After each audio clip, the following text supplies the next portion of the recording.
morning, guys. Today we're going to give a presentation about a case study of the Mail on Sunday and News on Sunday. And I'm Jarvis. Megan? Yeah. Oh, sorry. First of all, we'll give an introduction about Mail on Sunday and the News on Sunday.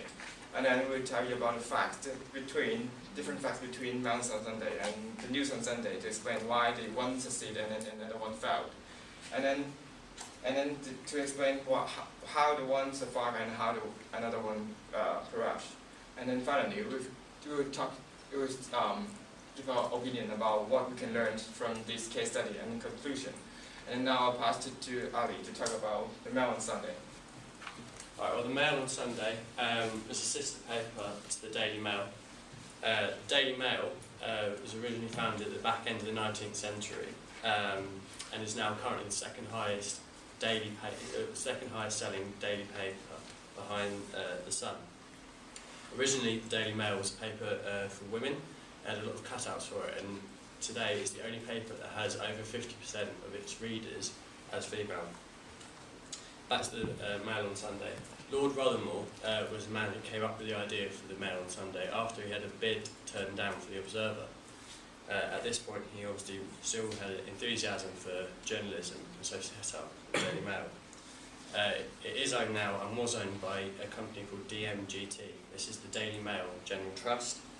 At the start of the circulation of the Mail on Sunday, they set tough targets of 1.25 million copies to be sold each week. The first 6 weeks of the paper were really rough and troublesome, and at the end of the 6 weeks, their circulation peaked at 700,000. This was due to many things, such as poor market positioning, a weak sports coverage, and just basically the wrong stories being produced week in, week out. At this point, Lord Rothermore brought in the Daily Mail's editor at the time, a man called David English, who later became Sir David English. He redesigned and relaunched the paper over a 3.5-month period by adding in different things to the paper to make it stand out against the other Sunday papers, and we'll come on and talk a bit more about that later on. He brought in a new task force with people, more journalists, more people, editors and stuff that he's worked with before that had more experience than the ones that currently had the jobs, and people he could trust to bring in the right balance to the workplace. Under English, the circulation stopped declining and increased up to 840,000. At this point, he then went to a man called Stuart Stephen, who increased the circulation up to around 2 million, which is where it's been sort of since he finished in the mid-1990s. Now, the News on Sunday has had different fortune. A man called Benjamin Lowe thought up the paper, but the original leaders of it were a man called John Pilger and Alan Hayling. Now, John Pilger left before the actual paper was launched. Now, perhaps that says something about how the paper is run, and again, we'll come on to talk about that a bit later.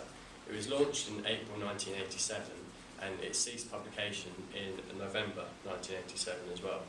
And we'll talk about the reasons behind that again later. I'm just doing the introduction as it is at the moment. The paper was based in Manchester, which caused some problems, but there is also a reason behind why it was based in Manchester. But the major sort of thing that went wrong originally, even before the paper was launched, was the advertisement. The advertisement was titled "No Tits but a Lot of Balls." Now, this has tried to get away from sort of the page 3 tabloid papers, as you know, over the Sun.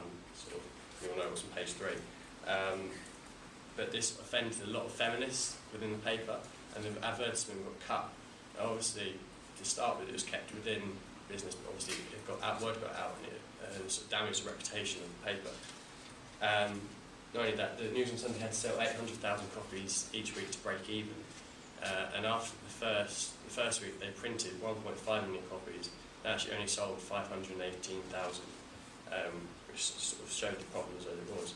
By week 8, the copies being sold had dropped to 200,000.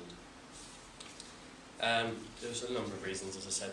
There's poor marketing, bad judgment, and sort of the ideologies behind the political correctness cost sort of the sales or affected the sales sort of irreversibly. Yeah. And when we think of the factors that can explain the difference between Mail on Sunday and News on Sunday, and then we think of 4 main reasons that can explain it. The first one is market positioning, and the second one is brand image, and then ideology, and the location. And first of all, I would like to talk about market positioning. And that's, market positioning is about the group of customers and the specific market that the firms want to target at and primarily aim the product or service at it. And obviously, the product has to have corresponding attributes. Those can attract those customers.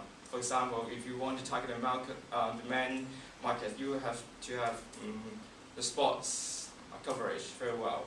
Otherwise, it's pointless, and then it is not likely to get a very considerable amount of sale. So back on the Mail on Sunday, this is the Mail on Sunday is the typical example of firms that fail to position its product appropriately in the market, and then finally it leads to its bankruptcy. And then what's obvious is that the paper has a very strong left-wing stance. However, it wanted to target everyone in the market, which doesn't make sense. You cannot target your opposite political force or political stance. And then we think that if the paper solely focused on the left-wing supporters, it would be much more easier for the paper to have a clear direction of like marketing and management decisions. On the other hand, the Mail on Sunday, the original target, the original one, was men, and then however they got very low sport coverage. Therefore, they decided to relaunch this paper and redesign it, and then to target it for a larger target market, which was family. And then, however, it had a lot of different features to attract those customers. For example, they got youth magazines and then event magazines and then the spot on Sunday to attract those customers.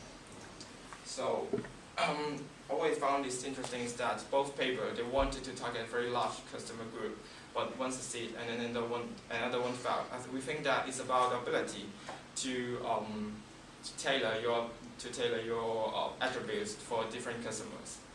And then now we move on to the location. Okay.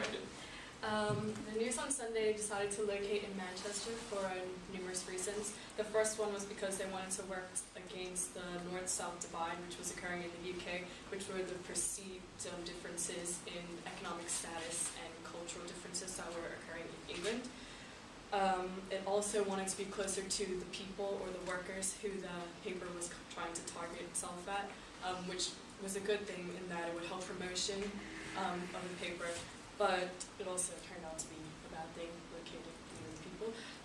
Also, there was many financial benefits for locating in Manchester. According to the book Disaster, The Rise and Fall of the News on Sunday, the paper saved about £658,000 per year by locating in Manchester instead of London.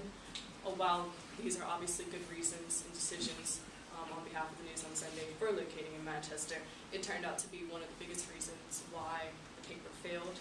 Firstly, because the political center of England was London, so for a politically based newspaper, it made no sense to locate away from the political center, as it wouldn't have been able to keep up with the political ongoings as accurately and publish as accurate stories.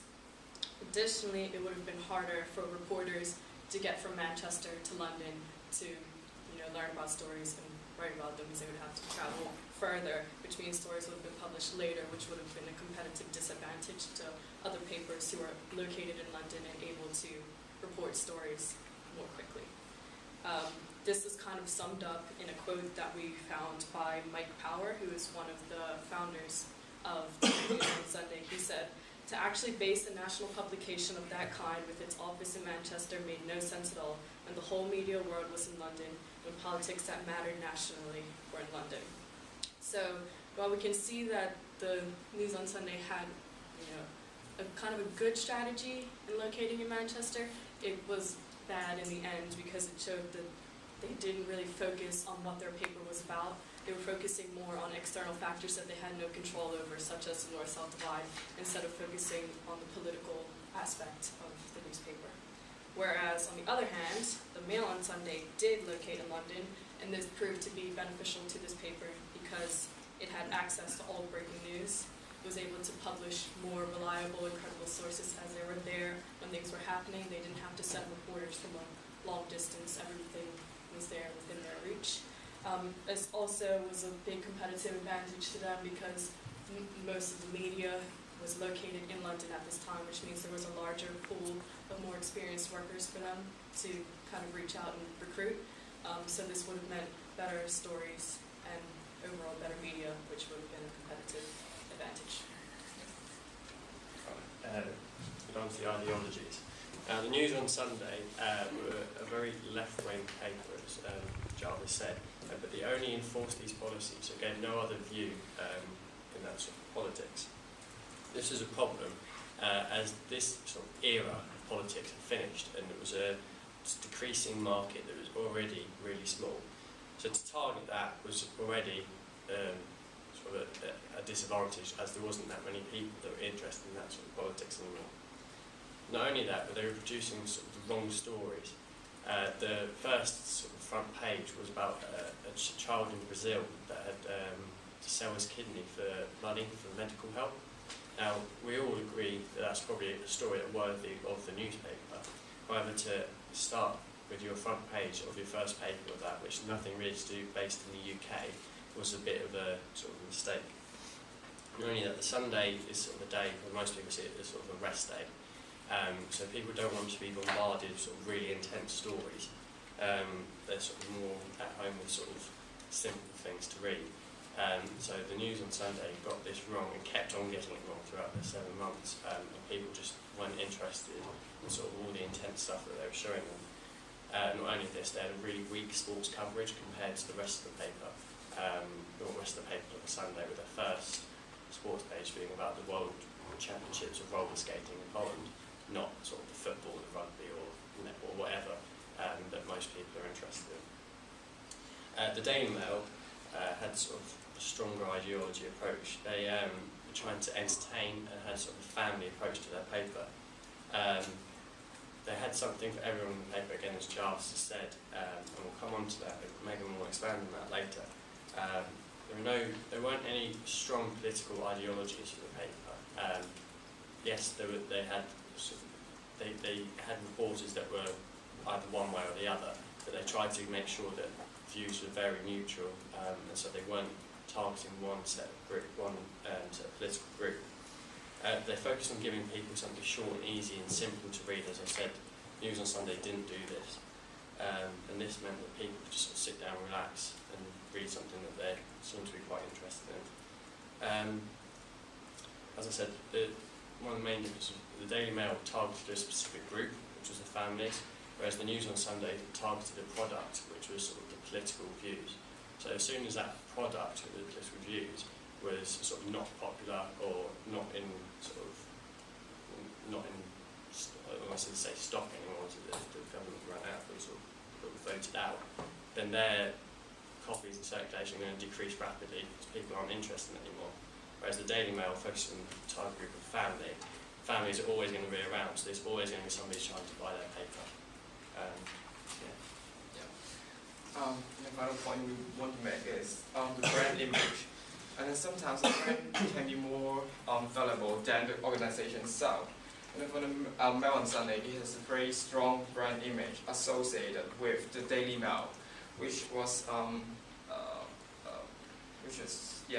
And then the Mail on Sunday was the sister paper of the Daily Mail, and then which brings a lot of advantage.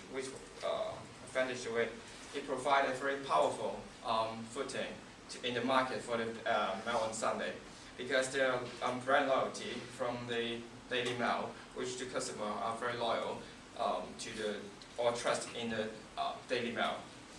And then therefore the Daily Mail can extend to another segment in the newspaper market, which was the Sunday tabloid.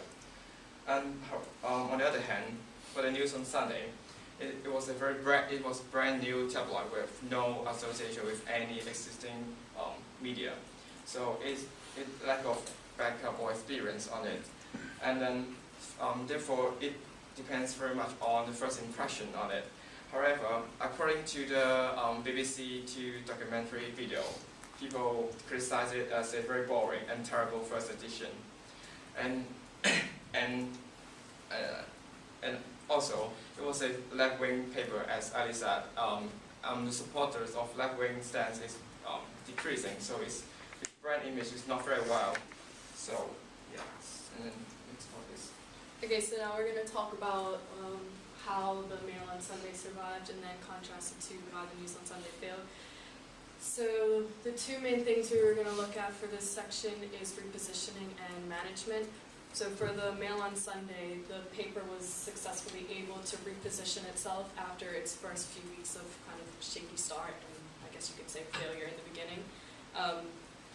While it was first aimed at male audience, it kind of brought in a new editor to redesign and relaunch the paper, which targeted at, as Ali said, the family, a larger group, and it produced many different supplements and products to attract these new customers, such as a cookery book, which is kind of targeted at women, a bigger and better sports supplement for men, the Used Women magazine, an events magazine, as well as a color comic column, sorry, which would have attracted children, as well as kind of redefining its attributes and increasing its target range.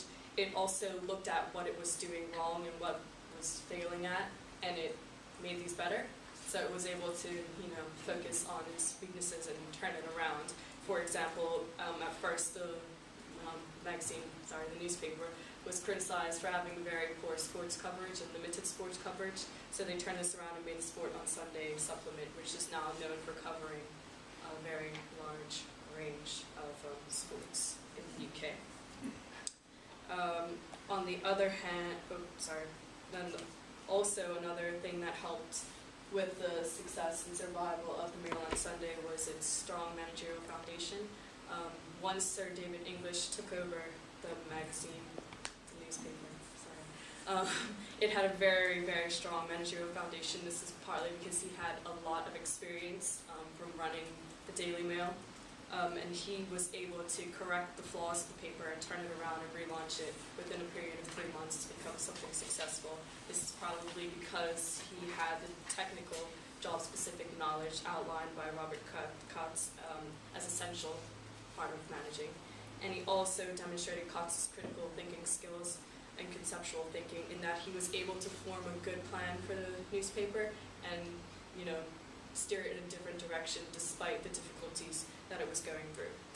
In addition to this, he showed his strengths as a manager by bringing in new experienced workers, which was essential in good reporting and good stories. On the other hand, the News on Sunday failed because it had, according to Disaster Rise and Fall News on Sunday, an unworkable management structure run by people with little or no experience. So they had the managers at the top level, the editors, had little experience and were constantly disagreeing with each other, which made decision-making pretty much nearly impossible. And internal conflicts led to a poor product, as they could never decide what to make the magazine about. There was rivalry within the newspaper, and there was the editors even created rival dummies, which competed with each other, which is detrimental. If you have kind of undermining at the top level, it's detrimental for the whole organization. So what the News on Sunday would have needed was clear thinking and clear management, and it lacked this. They also lacked experienced workforce because they brought in people that supported kind of their left-wing ideology of equality of everyone, instead of bringing in people who had the experience needed.